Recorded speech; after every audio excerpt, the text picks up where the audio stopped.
Welcome, welcome, welcome. Good morning, good afternoon, good evening, wherever you are in the world. I am very excited to be joined today by Ben Book. He is the CEO of GigaOm, and we are very excited to have him on the latest episode of the NetOps Expert.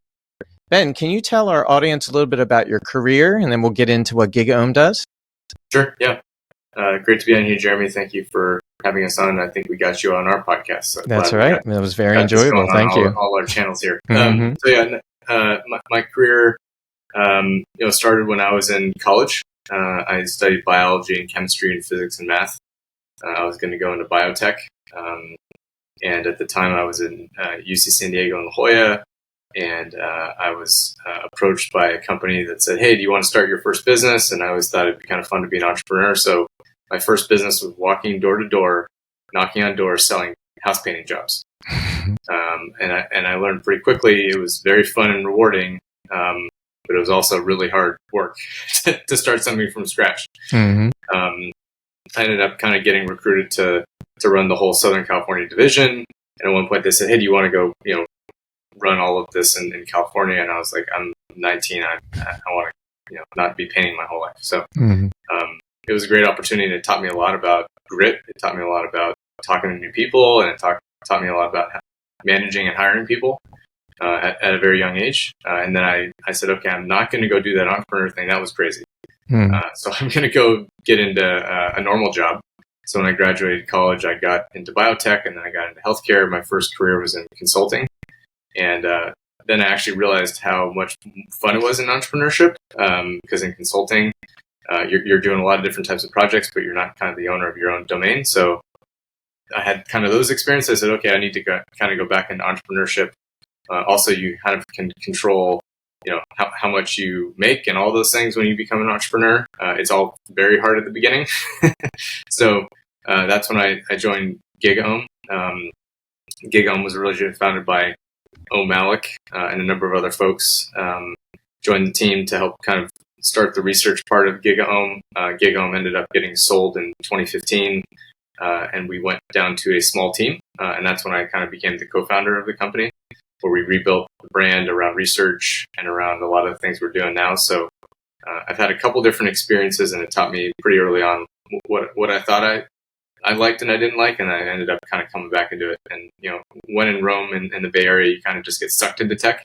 I love biology, I love chemistry, but now instead of working with super smart people in science and kind of bio, I work with very smart engineers and computer engineers and architects. So it's been a fun journey. Kind of going from there to where we are now. We built a brand around research, and we built a brand around providing really practical, actionable research. We found a huge opportunity there, which we can talk about.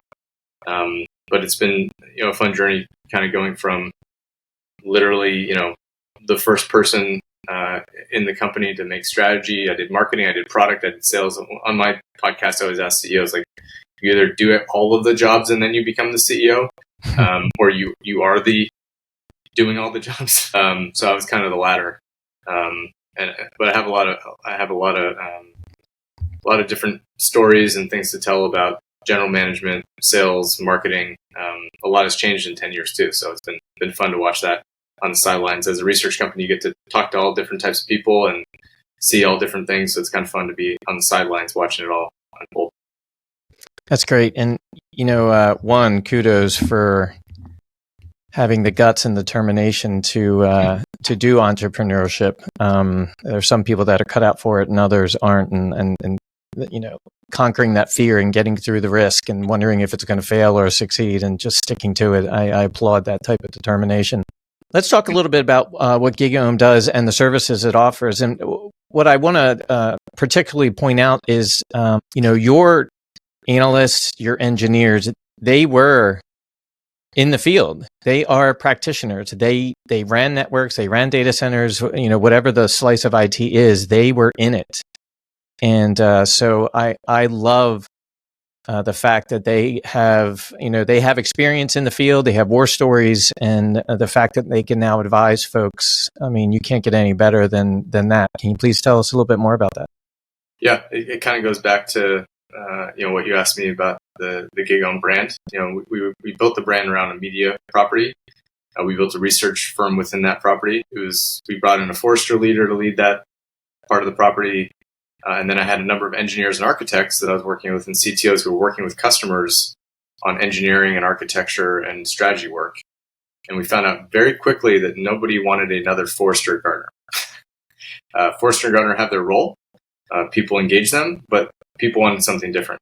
And what they wanted was the other set of people that I mentioned, the engineers and the architects and people who have real world experience, right? We have all these things like AI ops, observability. I mean, I could just say the word AI and that would be it for all the new stuff. But there's so many things that customers just don't know what they don't know, right? And so what we found was bringing in people that have had that experience. So we brought in people like Ron Williams, who was at American Airlines and ran IT ops at American Airlines, right? He's actually purchased and he's implemented 7 different tools for a Fortune 100 company, right? I have people like Howard, who's the CTO of Hitachi and a CIO, CISO for Ream. So he understands what it's like to be a CIO or CISO for a manufacturing company, right? And the challenges that they have and the maturity cycles that they're going through by industry, by role. And so that was really the secret sauce that we found, right? And so we built a brand around engineering, architecture, and CTOs, but people who have that kind of first-hand experience, so that they could share, hey, when I bought AI Ops, or when I thought I was going to do AI Ops, this is what I thought I was going to do. This is what ended up happening, right? It's the same thing as entrepreneurship, right? Like, I was a early adopter for something, and I learned some interesting lessons that you might want to know, right? And I think that's really what analysts can really do.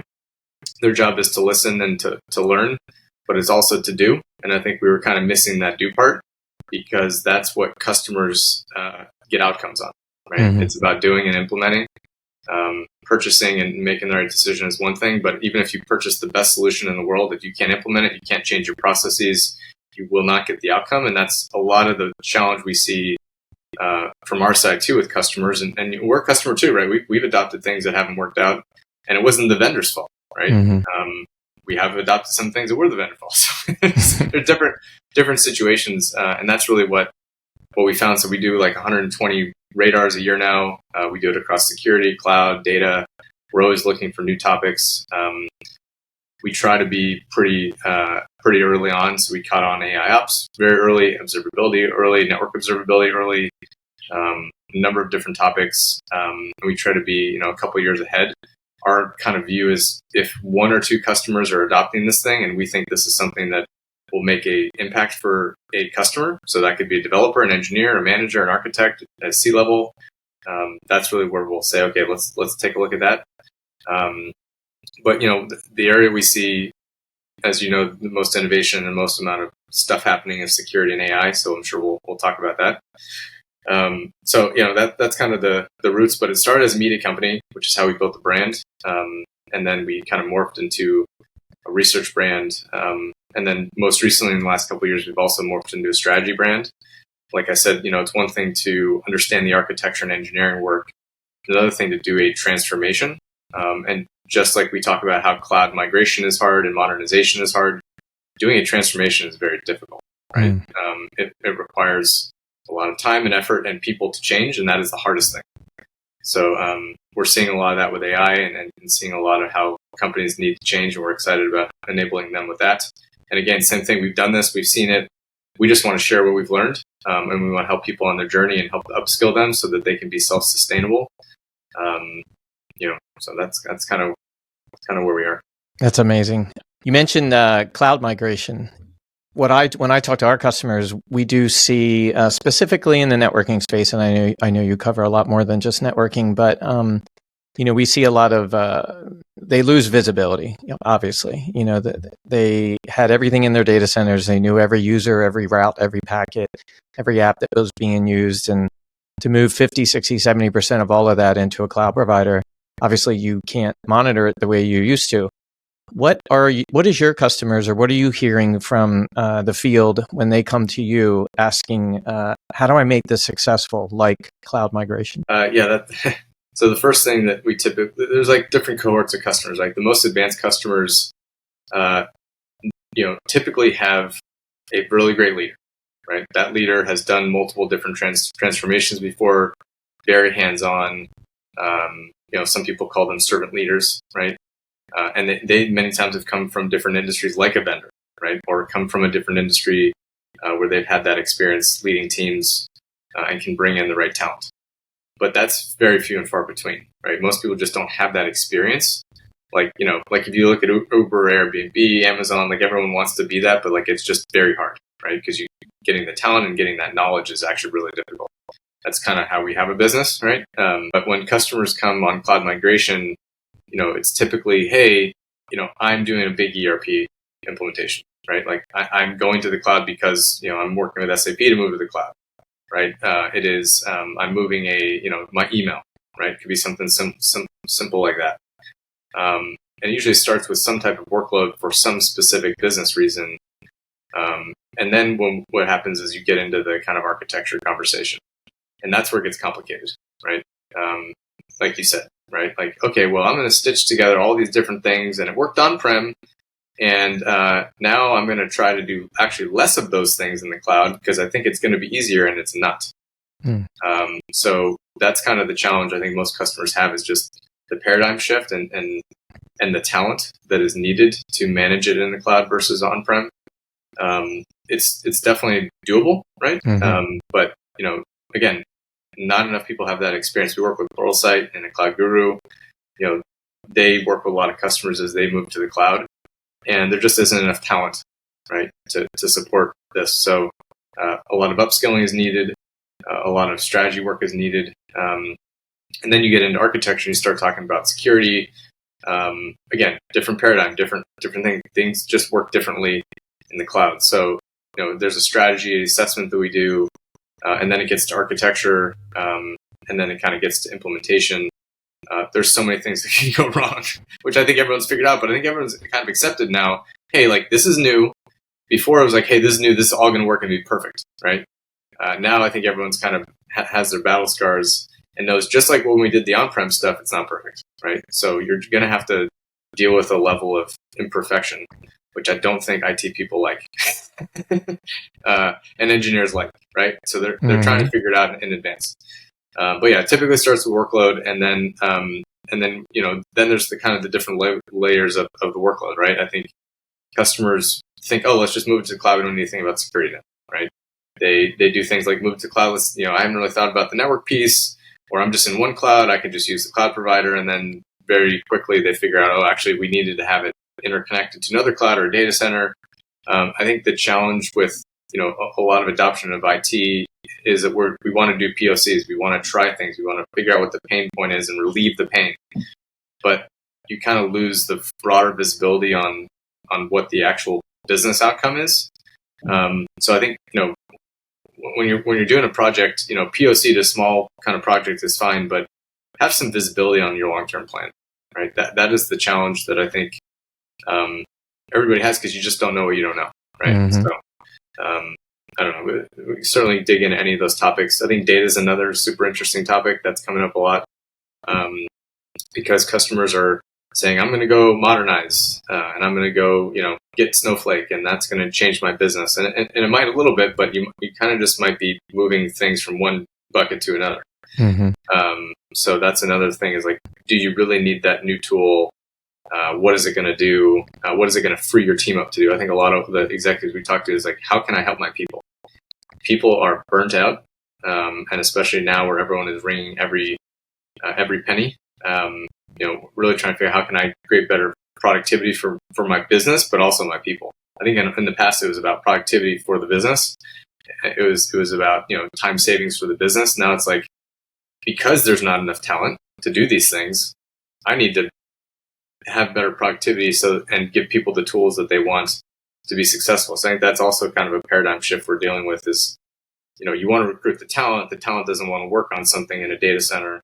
They want to be upskilled, they want to be invested in, and that's a paradigm shift that I see the industry really starting to accept and absorb. I think a lot of early adopters invested in their people, but I think we're really seeing that. We're seeing it on the vendor side too. They're investing more in upskilling their sales teams so that they can have conversations with customers in a more meaningful way. So certainly a lot of things to cover when the cloud migration conversation comes, but everyone is going to be on their cloud migration journey for many years to come. Yeah. Well, you bring up a good point, especially around the lack of skilled workers. What do you think vendors like Broadcom and the others in the software business should be doing to make it easier for the folks? If you can't hire a skilled engineer, then the L1s, the L2s, they need to do it themselves. What does a vendor like Broadcom and others need to do to make things simpler for those folks to triage and troubleshoot or just get visibility? Yeah, I think so. I think that the challenge is the vendor product people have never been the end user, right? So even though they know the technology, they know the feature set, it's very familiar to them, and they talk to their customers, they've never actually been in those workflows and those processes. So I think the vendors really need to better understand how end users run their business and how IT operating models work and what the CIO and the CTO and the CISO care about. And it's not just your customers, it's everyone, right? So talking to people who are not your customers and being honest about it and be like, okay, well, you'll never be a customer because we're not going to do that thing that you want. But you need to have kind of the full landscape. I think everyone is trying to pick off each of those little pain points right now with AI, right? I think that's been happening for a little while now. Before Gen AI happened, everyone's trying to call it automation, call it hyper automation, call it whatever you want to call it. There's something in there that is kind of reducing the friction for customers, like you said, on the L1, L2 things. But I think the vendors are really good about building features and buttons. They're not as good about understanding the customer's business process. And IT operating models are changing.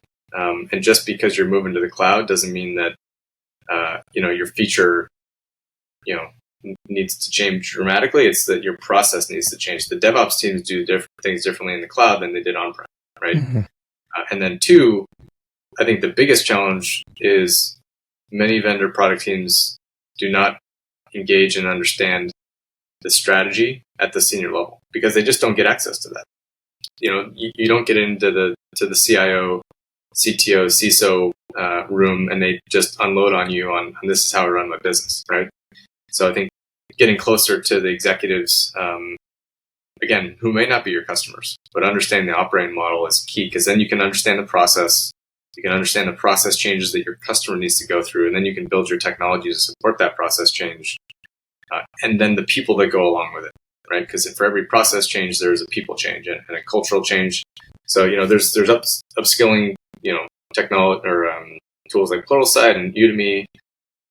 Those only go so far because it's kind of at the feature level, right? Like, how do I configure this thing? How do I do this thing? Okay, well, like you just click this button and you do this, but it's the context that is the biggest gap, which is the end user has the same problem as the vendors have. It's like we speak different languages and we do things differently. And we need to find a way to speak the same language. And kind of bring those worlds together. Yep, I agree. You mentioned AI, and I know this could be another whole podcast. How much time you got? I know. Listen, I agree. There's a lot of hype around AI. When I ran data centers, I can't even imagine handing over, 50, 60, 70% of my job to something automated. Because, you're going to get blamed if that automation breaks or fails. But, are your customers coming to you about advice and feedback on how they should implement AI, where to get started? And what are you believing in the hype? What do you think now and what do you see down the road? Yeah, I think everyone is starting with, hey, I need to solve this pain point again, right? What is this feature that I can use to do a POC and get this productivity or reduce this amount of tickets for L1, L2? Like, everyone's trying to pick off really kind of small things, and it's good because you get that's a good thing, right? Kind of get a feel for low-hanging fruit, and it's like you can get fast returns. So people are super excited about the Copilot stuff, right? I think the bigger challenge is once you start using this stuff, what is your strategy?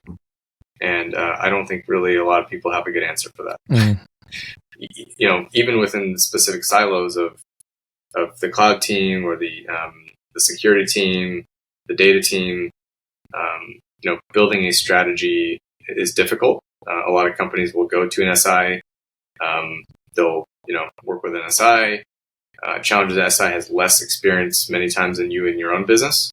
So how do you kind of fit with an SI who also hasn't done it? They bring people along, right? They bring the skilled people that you need, right? That is huge. But I think understanding what people and process you need to change to do AI, because that you're not going to get the big shift in your business by just doing a vector database, right? Or implementing a Copilot. It's about what is that full business process tied to whatever you're making money on, and you know that best. Mm-hmm. So how can I tie that together across the business? So it could just be marketing. Hey, like what are we going to do for marketing that's going to uplift our conversion rates and our kind of dollars net won or churn? I think with the revenue stuff, I think that's super exciting stuff. I think that's really where people get excited and where board levels and CEOs get excited is, hey, how are we going to change the way we do business and make a ton more money? Mm-hmm. And I think that's where I think the boardroom and the SIs and everyone is trying to focus on, while everyone else is kind of figuring out what this thing does and how it works.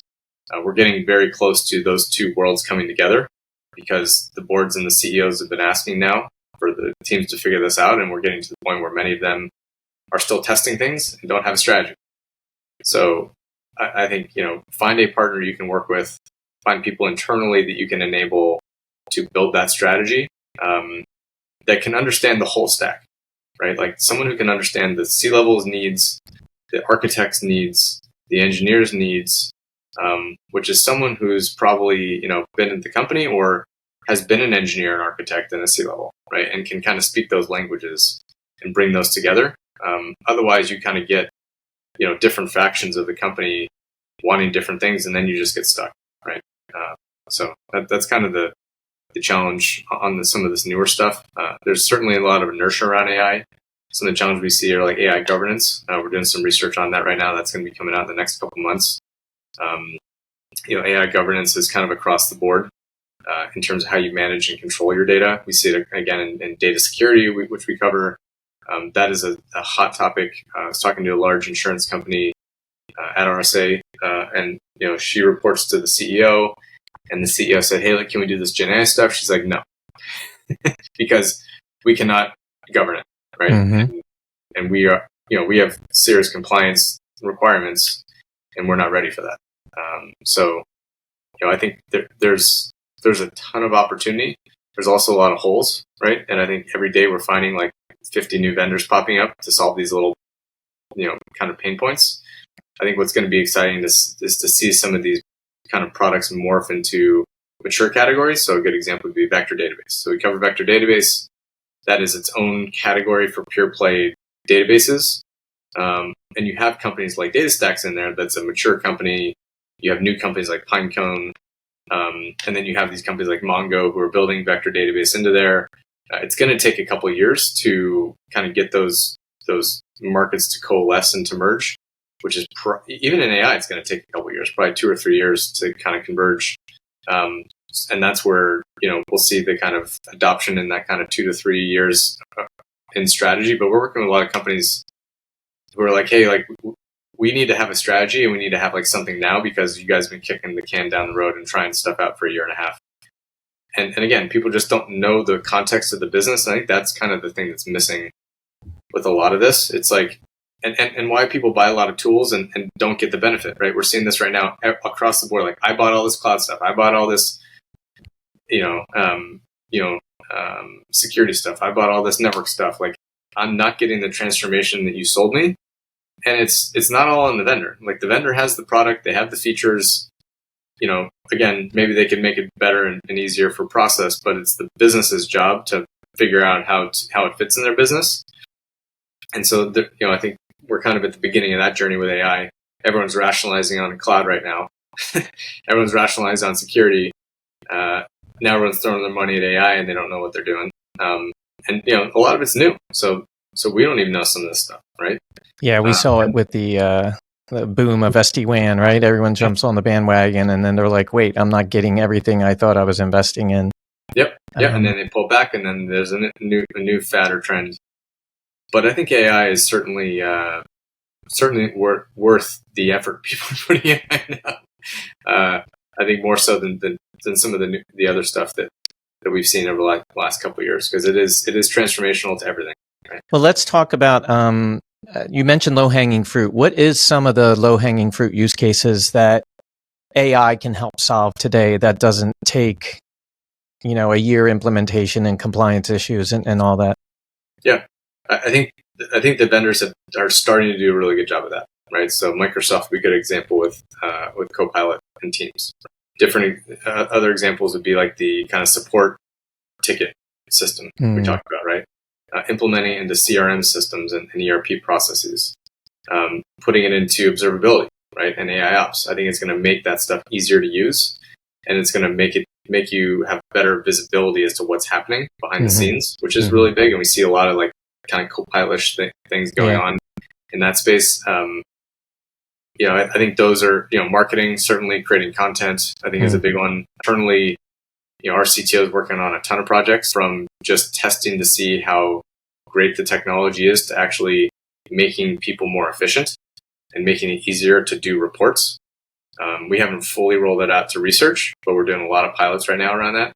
And that's really around helping our analysts get time back in their day, right? So that they're happier, they do better research. And it's not necessarily a cost reduction; it's a making things more productive, right?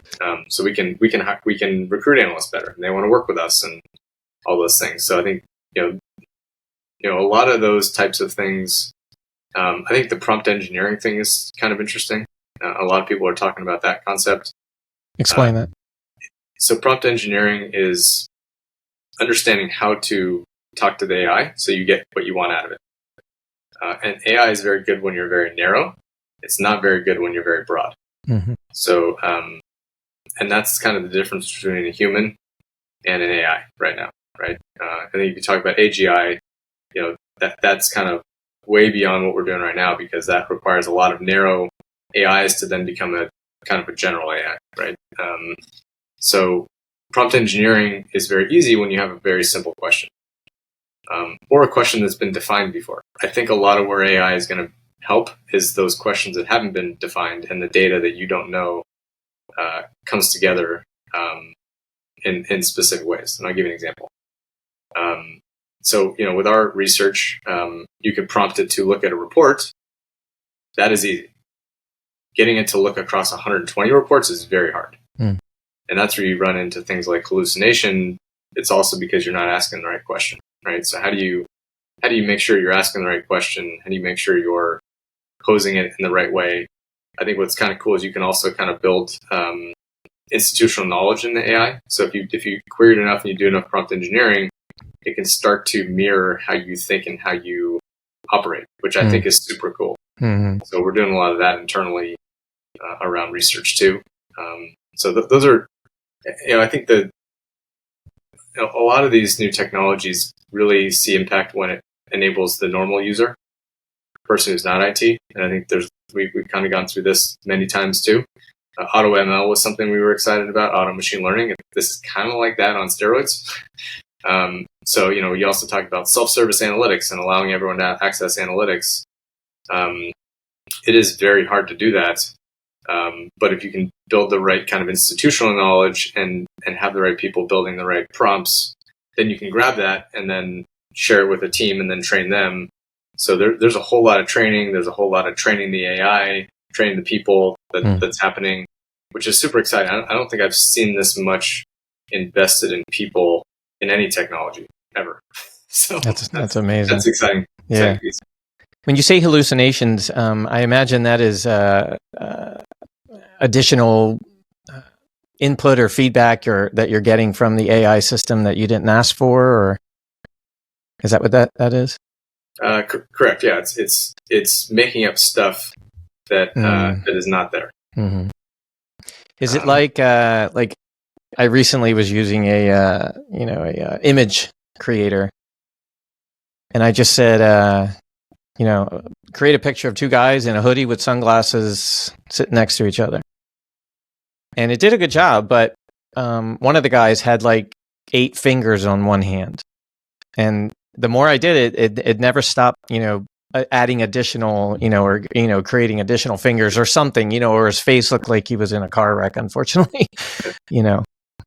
Yeah, so to be able to so I think being able to like create, which is the amazing thing that it can do, but then to kind of pull it back and define it a little bit more for it, and then adjust it and adjust it and adjust it. And once you kind of adjust it, you're able to build an AI that kind of thinks and acts like you. So like that's why we've been able to build this stuff like Copilot, like, hey, look for this thing and find this in my network. Right. And so that is a very, I'll call it simple thing to do, that I think everyone is starting to get a feel for. But it requires you to kind of put a lot of institutional knowledge into your prompt engineering, and then to pull the right data, and then to be able to QA the data and explain the data.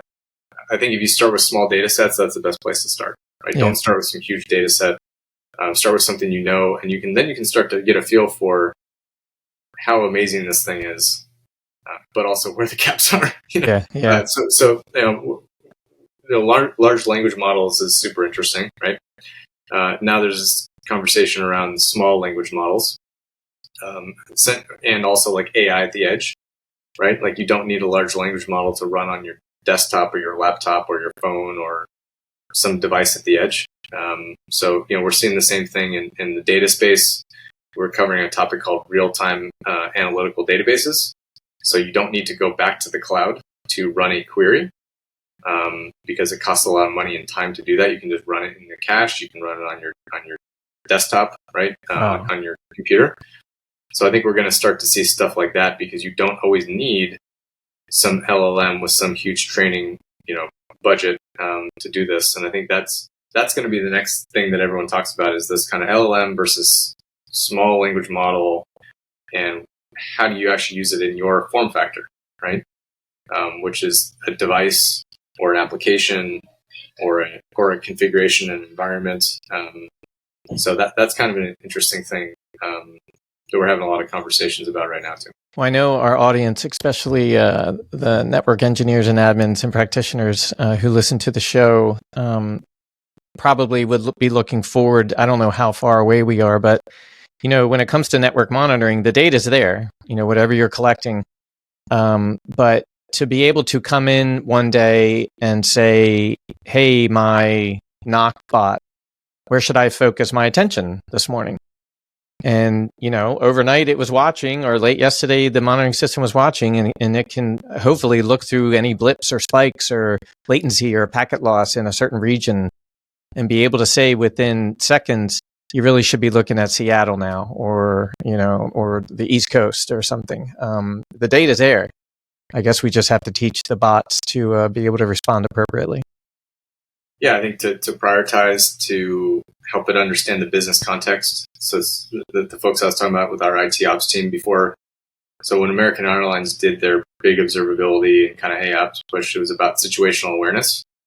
And it was about having awareness of the business and the business context and the metrics, as well as the forces that were outside of the business, like weather, right?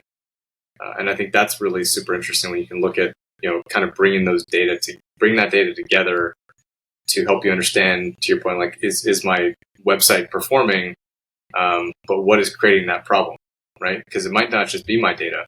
And I think that's, the AI can certainly, prioritize and find things and help alert you. So hopefully it's a lot less alerts, a lot less work and more productivity.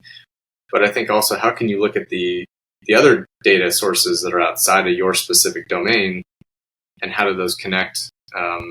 Because that's what your business cares about. Right? Yeah. I mean, God, there's so much flooding going on right now. I think in Minnesota, I mean, that's got to be impacting IT or something, underground, lines or power, Yeah, and just see it coming, right? Like, so in Santa Barbara, we just they just put in all smart water meters, right? So that's kind of a first step in and understanding the data. I had a water leak like 6 months ago, and I didn't even know I had a water leak. It took 3 months, right? So just things like that. Getting the digital data is super cool. Mm-hmm.